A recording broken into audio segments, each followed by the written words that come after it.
नमस्कार जय जगन्नाथ मो लिजा वेलकम कर गोटे न्यू ब्लॉग को सकाल आसाला मत गोटे कॉल पार्सल थिला मोर किसी आणवार तो मुझे ऑर्डर कर मेसो तो आनी सारा ब्रश कली ब्रश कर सारा मोर किसी खाइबार थिला गुंड ये घर बन के आसाला मोपाई आसी बनाई तो ताको सका मु खाए एमती माने अलग टाइम भी खाए एवं भी खाऊँ काजू खाई गाधे पलि आसली तापर क्रीम टी मॉइस्चराइजर विथ सिंदूर लगे पुणी कदली सेव मु बस खाईदेली खाईदे नुआ फ्रिज जो देखीदेली तापर कल छतु थिला तापर मु कॉल कली कौन रोसे करी कौन ना से फोन कर पचारि कौन करी बोली बाबू आमर कहले जहाँ पारुछ ताहा कर जहाँ मीन्स कौन मुझे बुझीपारे तापर मुझे पचारि छतु ना से कहले दीटा छतु अच्छे गोटे करदे मु कहली हाँ मुझे गोटे छतु करदे आउ कौन करी कह सी कहते जे आउ कौन कर तू देख तोर कौन कर मुझे मुझे काटिदे पलि आसली तापर छतु गोटे पैकेट बाहर करदेकि तापर फ्रिज रे थोदेली आउ गोटे पैकेट तापर टमाटो ये सब जहाँ दरकार अच्छी सब बाहर करदेली बाहर करके तापर लगी पड़ली मो रोसई कम अलरेडी मु भात कर सारी तापर ए छतु मुझे चरी चिरुचे सेमती के चिरीबेनि कहीं हाथ में बाजिज मुझे जानची कहीं मोर अलरेडी हाथ दी थर कटि सारे हाथ कटला मैंने अलग प्रकार ब्लड फ्लड बोई तो मु पूरा छुरी फुरी मोटे हाथ अभ्यास अच्छी बोली मुझे काटुचे आपड़ काटिपारे न पारे जानी आपर छतु धोइबार लगिगली छतु देखुना काटुचे मुझे आगुरी साखिया छतु आगुरी काटिला भाया छतु मो निज लोक मुझे छड़ौची तक मत रोसई ही आसेनी टोटाली तो जब एका रही से रोसे बोसे कर आगुरी जो जॉब करी से रोसे भी करी बट छतु के आणिकी करना फास्ट टाइम एटी करुच्ची आगुरी से शाशुघर थी से करे भी करुच्ची तो एमती तरकारी हरिया के कैनि जहाँ भी मत डाउट लगे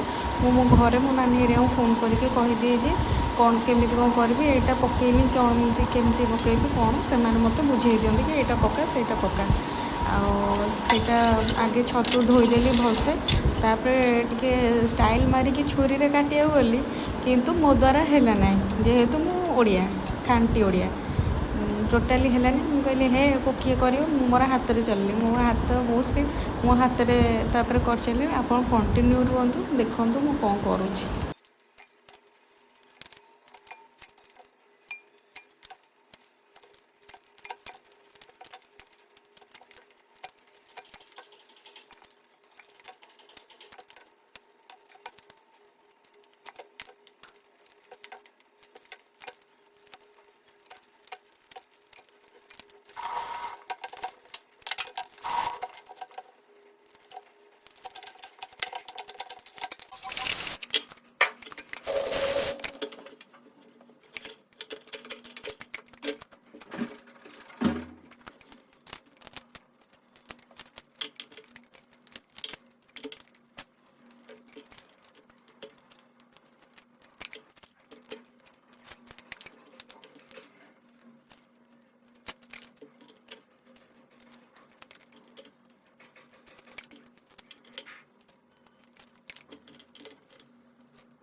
ଛତୁ ଭଜା ସରିଯାଇଥିଲା ମୁଁ ଛତୁ କଢ଼େଇରେ